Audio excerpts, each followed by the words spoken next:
안녕하세요. 반갑습니다. 어떻게 오늘은 좀 선선한데요. 지난 한 주는 낮 기온이 꽤 올라갔었잖아요. 맞아요. 한 주간 어떻게 지내셨어요? 어제는 또 저녁에 비가 많이 왔었거든요. 네네. 그래서 오늘 아침에는 또 날씨가 괜찮더라고요. 그래서 이 봄이 되면 이 봄을 가장 먼저 느끼게 해주는 게 바로 이 봄꽃이 아닐까 싶은데 네. 꽃이 피기 시작을 하면 저도 굉장히 바빠지는 시기예요. 또 꽃 따러 맞아요. 가시네요. 제철의 꽃을 따서 뭐 차도 만들어야 되고 음. 봄에는 또 지역 행사들이 굉장히 많거든요. 아. 행사나 축제. 네. 어제는 제가 청송에 다녀왔어요. 청송에 갔는데 제가 개인적으로도 청송을 굉장히 좋아하는 곳이긴 한데 어제는 너무 자연이 너무 아름다운 거예요. 하늘도 진짜 깨끗했잖아요. 맞아요. 저는 또 자연에 감탄하는 스타일이 또 아닌데 네. 어제는 막 너무 감탄을 한 거예요. 그래서 나도 이제 나이를 먹는구나.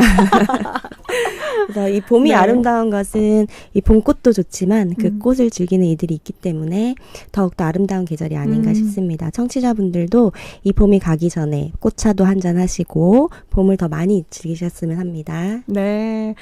사람마다 각자 바쁜 시기가 있잖아요. 네. 근데 꽃이 필 때 나도 바빠진다는 게 뭔가 낭만적이에요. 우리 행복가족들 비비아나 스님님 다 환영해주고 계신데요. 임유진님, 비비아나 자매님 안녕하세요. 신라님, 채린 선생님 안녕하세요. 또 소아드레사님, 청송 멀리 다녀오셨군요 하시면서 인사 남겨주셨습니다. 네, 오늘도 우리 비비아나 선생님과 다 함께 차차차 시간 시작해 볼게요. 지난 시간에 꽃차에 대한 기본적인 이해로 찬물에 대해서 이야기를 해주셨는데 행복가족들도 막 물이 정말 중요하군요 하시면서 공감해 주셨죠. 근데 오늘은 덕금꽃차에 대해서 말씀해 주신다고요. 먼저 덕금이라고 하면 덕금에 대한 이 단어의 어떤 이해가 필요한데 네. 덕금은 볶음이랑 또 헷갈릴 수가 있어요. 네네네. 그래서 예를 들면 덕금은 원재료에 어떤 물이나 첨가물을 넣지 않고 그 원재료만 가지고서 타지 않을 정도로 익혀내는 과정을 덕금이라고 하고요. 반면에 볶음은 이 원재료에 양념을 한다든지 네. 뭐 첨가물을 넣는다든지 해서 익히고 조리는 것을 말해요. 쉽게 말하면 덕금과 볶음의 차이는 원재료에 첨가물이 들어가느냐 들어가지 네. 않느냐의 어떤 차이가 있고 남자들의 소울푸드 있죠. 제육볶음. 네, 그쵸. 제육볶음은 우리가 제육덕금이라고 하지 않잖아요. 맞네요. 그 차이라고 보시면 됩니다. 그럼 덕금꽃차는 무엇이냐라고 하면 네. 일단 덕금은 첨가물이 들어가지 않는다고 했죠. 네. 그래서 덕금꽃차는 꽃만을 가지고 그 꽃이 본래 갖고 있는 수분이 있을 거 아니에요. 네. 그래서 그 꽃의 수분을 이용해서 각 꽃마다 알맞은 온도로 타지 않게끔 익혀내는 과정으로 만들어진 차가 꽃차, 바로 네. 덕금꽃차라고 할 수가 있습니다. 이게 말로는 좀 쉬워 보이는데 각각의 꽃마다 그 다른 알맞은 온도를 알아야 하고 네. 또 덕금과 식힘의 과정을 반복하는 그런 과정을 거치는 꽃차도 있는 반면에 또 덕금만 해서 나오는 이런 꽃차도 있고 그리고 이 덕금꽃차를 만들 때는 이 꽃차 팬을 사용을 하는데 네. 이 팬의 온도도 좀 잘 다룰 줄 알아야 해요. 그래서 이 한 잔의 꽃차가 나올 때까지 엄청난 정성이 필요합니다. 그냥 냅다 이렇게 뭐 녹는 게 아니군요. 네. 와, 이 덕금을 어떻게 하느냐에 따라서 꽃차의 맛이나 또 수색에도 엄청난 영향을 미친다고 하던데 그러면 그냥 덕금차와 그냥 일반 말려서 우리는 그 차와는 뭐가 다른가요? 일단 꽃차의 맛과 향과 뭐 이 수색의 깊이가 다른 거는 뭐 당연하고요. 네. 보관에서도 차이가 나요. 보관. 네. 이 잘 덕어서 수분이 없는 덕금꽃차는 따로 뭐 제습제나 뭐 이런 걸 하지 않아도 오랜 시간 보관이 가능하고요. 네. 또 덕는 과정이 한 번에 끝나는 게 아니라고 했죠. 덕고 식히고 또 여기에 저희 옆에는 유념이라는 것을 하거든요. 유념이요? 네, 이런 일련의 과정들이 또 여러 번 반복이 돼야 돼요. 또 꽃차 팬의 온도도 너무 중요한데 잠깐만 한눈을 팔면 꽃이 타버리거든요. 그렇군요. 그래서 녹차나 홍차처럼 이런 6대 다류를 만드는 그 과정도 마찬가지겠지만 꽃차 네. 역시 차를 만드는 기술이나 팬의 온도를 다루는 꽃차 전문가의 능력이 최종적으로 덕금꽃차의 품질을 좌우한다라고 할 수가 있겠습니다. 그래서 그 저희 옆에 꽃차를 처음 배우러 오시는 분들을 보면 뭐 쉽겠지 하고 처음에 시작을 하거든요. 근데 만들다가 선생님 저 그냥 사서 먹을게요. 네. 그래서 결코 쉽지 않은 과정들인 거죠. 네, MT님도 저도 덕금꽃차 못 만들 것 같아요. 벌써부터. 그러니까요. 또 꽃마다 온도가 다 다르다고 하시니까. 근데 우리 볶음밥 할 때 보면 뭐 고기 먼저 볶고 그다음에 채소 넣고 이렇게 하잖아요. 그러면은 그 어떤 꽃이냐에 따라서 온도 말씀하셨고 또 네. 덕금의 방법도 다를 수 있나요? 네, 꽃마다 그 각양각색의 꽃이 있는 것처럼 꽃마다 뭐 알맞은 온도나 덕금 과정이 달라지는데 예를 들어서 좀 꽃차 중에서 좀 만들기 어려운 꽃을 좀 예를 드리자면 목련꽃이 있거든요. 오, 네. 왜 목련이 어렵냐면 목련은 열에 의한 갈변이 쉽게 돼요. 그래서 갈변. 팬에 바로 올리면 이게 갈색으로 변해버리거든요. 네. 왜 우리 그 목련 꽃잎 떨어져 있는 거 보면은 하얀색인데 왜 갈색으로 맞아요. 변해 있는 거 많이 맞아요. 보잖아요. 네. 그런 것처럼 이렇게 목련 꽃잎이 갈변이 잘 되기 때문에 시중에는 팬 위에다가 뭐 종이를 깔고 천을 깔고 뭐 그 위에 목련을 올리고 요렇게들 많이 제단을 하시는데 네. 저희 협회 같은 경우는 또 아시죠? 차의 진심인 거. 그쵸. 물도 다 챙기시고. 네. 그래서 꽃차 펜을 연구해서 꽃차 황토펜을 또 특허를 냈어요. 이게 이 꽃차 황토펜이 목련 때문에 만들어진 거거든요. 목련이 네. 너무 만들기 어려워가지고. 그래서 또 그 반면에 열에 강한 꽃도 있는데 펜지나 뭐 맨드라미, 생강나무 꽃차 이런 차들은 마치 녹차를 제다하는 것처럼 네. 덕금과 또 유념도 강하게 해서 만듭니다.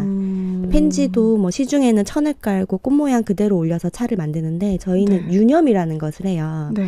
유념이 뭐냐면 유념도 그 덕금만큼 굉장히 중요한 과정인데 유념이 이렇게 그 꽃을 이렇게 강하면 어떤 꽃은 강하게 어떤 꽃은 또 연하게 균일한 강도로 차를 비벼주는 과정을 말하거든요. 비비는 거군요. 이때 꽃 자체의 섬유 조직들이 파괴가 되면서 네. 후에 우림을 했을 때 꽃의 이 각종 성분들이 잘 우러나오게 돼요. 어렵죠. 네. 그래서 저도 처음에 꽃차 만들고 그냥 쳐다보기만 했지 먹질 못했어요. 아까워가지고. 네, 과정이 쉽지 않네요, 네. 진짜. 그만큼 정성도 정말 많이 들어가고요. 그렇군요. 우리 오늘 이렇게 또 덕금꽃차를 한 지식으로 베이스를 깔고 오늘은 장미꽃차를 준비해 주셨는데요. 네. 지난 14일이 또 로즈데이였잖아요. 우리 선생님은 장미꽃 받으셨을까요? 저는 장미꽃차를 제가 우려 마셨어요. 아, 그러시면 되겠구나. 저는 못 받았습니다. 네. 그럴 줄 알고 제가 짜잔. 어머나. 이게 오늘, 뭐죠? 오늘 우리는 그 장미꽃차 선물로 하나 가지고 왔어요. 고맙습니다. 드실 때 제 생각하시면서 드시라고. 감사합니다. 이따 받아갈게요. 네, 좀 이따 드릴게요. 어머나, 저 로즈데이에 장미 못 받으신 네. 걸 또 아시고. 감사합니다. 챙겨주시는 분이 우리 비비아나 선생님밖에 없네요. 고맙습니다. 로즈데이 14일, 5월 14일에 사랑하는 연인들끼리 사랑의 표시로 장미를 주고받는 날인데요. 우리는 장미꽃차를 오늘 우려보도록 하겠습니다. 너튜브 대구 가톨릭 평화방송 보이는 라디오로 장미꽃차 우려주시는 모습 보실 수 있으니까요. 얼른 넘어오시고요.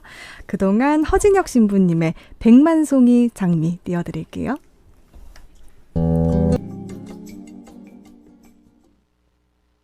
허진혁 신부님의 백만송이 장미 함께 들었습니다. 아네스의 행복찻집 목요일에 새롭게 만나는 다함께 차차차 시즌2. 오늘은 한국 전통 덕금꽃차협회 이사이시자 티카페 차 그리고 공감 대표이신 김채린 비비아나 선생님 모시고 함께 이야기 나누고 있습니다. 와, 노래 나갈 동안 장미꽃차 우려주셨는데요. 근데 여러분 장미꽃, 빨간 꽃 떠오르시죠? 그러면은 수색도 빨갈 것 같잖아요. 근데 수색이 노랗지도 않고 빨갛지도 않고 약간 검정색, 푸른색을 띠고 있어요. 네. 왜 이런 거죠? 왜라기보다. 장미는 네. 그 본연이 가지고 있는 수색이 잘 나오지 않는 차로도 또 유명하거든요. 네. 그래서 우리가 배반의 장미라고 배반의 장미. 우리끼리는 그렇게 불러요. 네. 이름도 너무 멋진데요. 네. 색깔이 다르니까. 네. 근데 맛과 배반의 향은 장미. 너무 좋죠. 네. 향이 되게 정말 고급 향수 향 같은 맞아요. 그런 향이에요. 그 거슬리지 않는 네. 약간 그런 고급 맞아요, 장미 향을 맞아요. 입에 머금은 것 같은 그런 느낌. 맞아요. 저 이거를 향수로 지금 만들고 싶을 정도로 너무 좋은 향이고요. 맛도 쓴맛이 하나도 없고. 네, 달죠. 네, 달달하고 진짜 내가 한 송이 장미가 될 것 같은 네, 그런 기분을 들게 하는 차입니다. 우리 막 노코아빠 요한님 장미꽃차 어떤 맛인지 궁금해요 하셨고 또 율리아나님 비비아나님, 장미꽃차 마셔보고 싶습니다 하셨는데요. 저 강추할 수 있을 것 같아요. 여러분 꼭 드셔보세요. 와, 우리 앞서서 덕금꽃차 전반에 대해서 이야기 나눠주셨고, 또 장미꽃차도 마셔봤는데요. 장미꽃차는 그러면 언제부터 꽃차로 즐기게 된 건가요? 장미는 고대부터 사랑과 아름다움의 상징으로 여겨왔지만 단순히 이 감상하는 대상을 넘어서 다양하게 이 방식으로 활용되어 온 것도 되게 오랜 역사를 가지고 있거든요. 네. 장미를 음용하는 문화는 고대 로마 시대로 거슬러 올라가요. 당시 로마인들은 장미꽃잎에 뭐 물을 담가서 향수를 만들고 또 음료로도 즐겼다라고 해요. 네. 그리고 이집트의 여왕이면서 절세미인으로 유명한 그 클레오파트라 아시죠? 네. 이 클레오파트라도 장미를 굉장히 사랑을 했었다고 하는데요.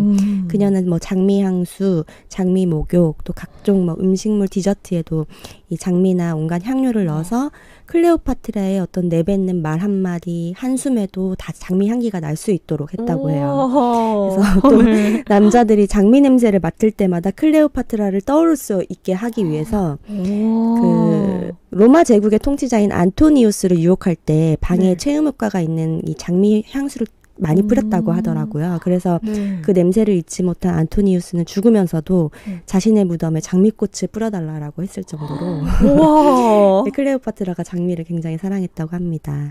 그리고 이 장미꽃차라는 게 정확하게 언제부터 우리가 마셨다라는 유래는 사실 명확하진 않지만 명나라 시대 장미꽃잎을 녹차에 넣어 마시는 향편차가 있는데 이게 오늘날 우리가 마시는 이 장미꽃차의 시초라고 볼 수가 있겠고요. 우리나라는 이 삼국시대부터 장미를 관상용뿐만 아니라 약용, 식용으로도 이용을 했는데 뭐 고려시대에는 장미를 향낭 주머니라고 해서 향이 나는 주머니로 거기에 장미를 넣어서 옷에 지니고 다녔다든지 꽃차를 만들어 마셨다든지 또 조선시대의 동의보감이나 향약 재생 집성방에 보면 장미의 효능과 활용법이 언급되어 있습니다. 그렇군요. 정말 나라와 시대를 불문하고 장미가 아름답고 또 향기가 좋고 이건 뭐 다 공통인가 봅니다. 근데 5월은 또 우리 신앙인들에게 성모성월이기도 하잖아요. 그래서 특별히 묵주기도, 로사리오 기도도 더 열심히 바치게 되고 또 성모님께 장미꽃을 봉헌하기도 하는데 우리 차 전문가이자 신앙인으로서 비비아나 선생님은 장미꽃과 성모님이 어떤 점에서 닮았다고 생각하세요? 장미는 성모 마리아와 굉장히 연관이 많은 꽃이기도 한데 장미의 붉은색은 바로 예수님의 피, 또 꽃잎은 예수님의 상처로 또 비유가 됩니다. 그래서 장미는 성모님의 어떤 사랑과 고통으로도 상징이 되고 예전 예술가들도 성모님이 등장하는 성화나 조각에 자주 장미를 그려 넣었다라고 해요. 또 우리의 기도 생활에서도 마리아와 장미는 깊게 이어져 있는데 신비로운 장미 저희를 위하여 빌어주소서라고 우리가 성모 호칭 기도를 바치잖아요. 이때 마리아를 신비로운 장미라고 부르고 있죠. 그래서 장미 같은 경우는 하느님과 그리스도에 대한 마리아의 어떤 사랑을 상징한다라고 할 수가 있고 또 뭐 1531년 멕시코 과달루페에서 마리아가 발현했을 때도 한겨울에 장미꽃이 피어나는 기적이 일어났다라고도 하고 그리고 묵주기도가 라틴어로 로사리오라고 해서 이 장미꽃다발을 의미를 하고 있어요. 그래서 저는 성모님과 어떤 장미는 순결과 사랑, 뭐 아름다움이라는 이런 공통적인 상징성을 갖고 있다라고 생각을 합니다. 그렇군요. 저는 그냥 보통 꽃 하면 장미니까 제일 예쁜 꽃을 성모님께 드리나 보다 이런 의미로 생각했는데 뭐 빨간색은 피를 상징하고 이런 이야기는 처음 들어본 것 같아요. MT님도 성모당에도 장미가 많이 피어 있던데 성모님 이야기 잘 기억해야겠습니다 하고 또 댓글 남겨주셨습니다. 우리 지난 시간에 카네이션 꽃차 이야기 나누면서 색깔이 정말 다양하다고 소개를 해주셨잖아요. 근데 또 색깔이 다양한 게 장미꽃이 아닐까 싶은데 그러면 다양한 색깔의 장미꽃들을 모두 꽃차로 만들 수 있는 건가요? 지난 시간에도 말씀드렸지만 일단 식용으로 재배가 돼야 하고 특히 그 장미 같은 경우는 식용으로 유통이 되고 있는 장미 품종을 가지고 꽃차를 만드는 게 제일 안전하다고 할 수가 있어요. 장미는 개량 품종이 엄청 많거든요. 그래서 예를 들어서 요즘 철쭉 장미라는 것도 있는데 이게 아마 철쭉하고 장미를 이제 접목시켜 갖고 만든 장미 같은데 철쭉은 또 독성이 강해서 우리가 식용을 하면 안 되거든요. 그래서 뭐 이렇게 뭐 다양한 품종이 많이 나오기 때문에 꽃차로서 어떤 식용 꽃으로서 많이 재배가 되는 품종이 예를 들면 뭐 아리수, 링컨, 매직스타 뭐 등등 이런 품종을 가지고 꽃차를 만드시는 게 제일 안전하실 것 같습니다. 네, 식용으로 나온 꽃을 또 구매를 하셔야 하고. 네. 근데 장미꽃을 차로 우려 마신다는 거는 예쁘기도 예쁘지만 그만큼 장미꽃이 지니고 있는 효능도 기대되기 때문이 아닐까 싶은데요. 그럼 장미꽃차의 효능은 어떻게 되나요? 장미꽃차는 일단 뭐 긴장 완화, 혈액순환, 신경 안정과 우울증 치료에 도움이 되는 성분과 비타민 A, 뭐 C 이런 함량이 높아서 네. 감기 예방과 피로 해소에 도움이 되고요. 네. 카페인도 없고 자극적이지 않아서 뭐 늦은 시간이나 빈속에 마시기에도 부담이 없지만 네. 임산부는 좀 주의를 하셔야 해요. 그리고 뭐 장미를 활용한 뭐 이런 뭐 레시피가 뭐 유튜브나 블로그에 많이 소개는 되는데 네. 저는 이 장미를 음용을 할 때 물론 장미꽃차도 좋지만 장미꽃 뭐 식초나 청을 좀 추천을 하고 싶어요. 그래서 이걸로 장미꽃차로 식초나 청을 만들면 이 시큼한 식초 맛이 약간 중화가 되면서 향기로운 장미향이 나거든요. 그래서 저희가 행사를 가면 이 청이랑 식초가 굉장히 인기가 많아요. 아이들도 너무 좋아하고 또 여름에는 얼음을 띄워서 먹을 수가 있으니까 이렇게 청이나 식초를 만들어서 드셔보시는 것도 강추합니다. 그럼 장미청은 지금 우리가 마신 장미꽃차 같은 이런 맛이에요? 좀 더 달달하죠. 청이니까. 네. 설탕도 넣고. 오, 그것도 기대되는데요. 네, 다음에 기회가 되면 한번. 네, 감사합니다. 근데 사실 뭐 지난 시간에 꽃차가 여성들에게 좋다 이런 얘기도 하셨잖아요. 네. 그러고 나서 한 분이 질문을 보내오셨어요. 7750님도 보내주셨네요. 남성들이 좋은 차는 없냐, 남성에게. 너무 여성에 관한 것만 얘기를 했군요. 꽃차 중에 구절초 꽃이라는 게 있거든요. 구절초? 네. 네. 이 구절초 꽃차 같은 경우는 자주 섭취를 해주면 남성 호르몬을 증가시키고 네. 에너지를 보충해서 피로를 또 풀어준다고 해요. 그리고 뭐 머리카락에 영양분을 공급을 해주기 때문에 탈모나 세치 예방에도 좋기 때문에 네. 또 구절초는 가을꽃이에요. 그래서 맛은 국화하고 비슷하다고 보시면 됩니다. 그렇군요. 우리 듣고 계신 남성분들 뭐 다른 꽃차들도 다 좋겠지만 구절초 한번 우려 드셔보셨으면 좋겠네요. 고맙습니다. 역시 척척 박사시네요.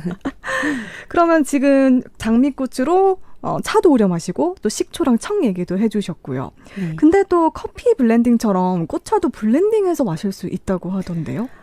장미는 정말 이 6대 다류하고도 블렌딩하기 굉장히 좋은 꽃차거든요. 네. 그리고 이미 유명 브랜드에서 장미와 차의 블렌딩을 많이 선보이고 있어요. 예를 들면 프랑스 티 브랜드인 니나스의 마리 앙투아네트, 이름도 너무 예쁘죠. 네네. 마리 앙투아네트라는 차가 있는데 이게 마리 앙투아네트를 연상하면서 만든 이 차거든요. 그래서 실론 홍차에 실제 베르사유 궁전에서 수확되는 사과, 네네네. 장미 이런 것을 블렌딩해서 아주 품격 있는 브랜드로 유명하고 또 영국의 손꼽히는 티 브랜드인 포트넘 앤 메이슨에서 네. 최초로 한국을 위해서 또 블렌딩 해준 남산 블렌드라는 게 있거든요. 네. 남산은 아시죠? 서울에. 네네. 서울 남산. 그래서 그 포트넘 메이슨에서 서울에 있는 그 남산에 장미꽃이 만개를 한 뭐 이런 것을 연상을 하면서 그 다즐링 혼차하고 장미꽃하고 이렇게 두 가지만 블렌딩해서 우리 한국을 위해서 선보인 적도 있거든요. 그래서 이런 것들을 보면 이미 유명 브랜드에서 이 장미를 많이 블렌딩을 하고 있고 네. 또 여기에 제가 하나만 더 추천을 하고 싶은 게 아까 말씀드렸지만 약간 배반의 장미라고 해서 색이 신기해요. 이 장미꽃차하고 맨드라미 꽃차의 블렌딩을 좀 추천을 하고 싶어요. 맨드라미요? 맨드라미 꽃차 같은 경우는 수색이 빨간색으로 기가 막히게 이쁘게 나오는데 진짜요? 또 그 맛이 좀 밋밋해요. 향하고. 그래서 장미는 또 장미 보기엔 너무 이쁜데 색이 또 그 색이 나오지 않잖아요. 그래서 네. 요 두 가지가 블렌딩이 되면 색이 너무 이쁜 빨간색이 나오면서 또 맛과 향은 장미 향이 나는. 그래서 그렇게 두 가지를 블렌딩하는 걸 추천드리고 싶습니다. 와, 꿀팁이네요, 진짜. 한번 해보겠습니다. 그리고 뭔가 블렌딩 차도 향수를 만들듯이 뭔가 딱 지역이나 그런 뭐 연상을 하면서 맞아요. 만드나 보네요. 네. 오늘도 신기한 걸 많이 알아가는 시간입니다. 소아데레사님은 저는 청이나 식초, 장미로 만드는 거 좀 생각해 볼 수 있을 것 같아요 하셨는데요. 그래요. 뭐 장미 싫어하는 사람은 없잖아요. 각자의 기호와 입맛에 맞게 오늘 알려주신 대로 뭐 꽃차도 우려보시고 청도 만들어 보셨으면 좋겠습니다. 우리 비비아나 선생님과는 여기서 인사드릴게요. 오늘도 고맙습니다.